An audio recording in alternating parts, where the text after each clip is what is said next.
National Weather Service in Chicago has issued a severe thunderstorm warning for southern Cook County in northeast Illinois, southeastern DuPage County in northeast Illinois until 6:45 p.m. At 5:47 p.m., a severe thunderstorm was located near Burridge and moving northeast at 20 miles per hour. Hazard, 60 miles per hour wind gusts and quarter-size hail. Source, radar indicated. Impact, hail damage to vehicles is expected. Expect wind damage to roofs, siding and trees.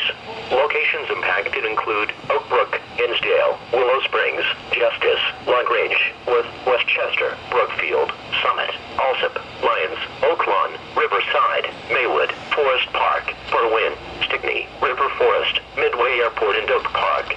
This includes the city of Chicago. Other locations affected: Argonne National Laboratory, Brookfield Zoo, Hawthorne Park, Lincoln Park Zoo, Moraine Valley Community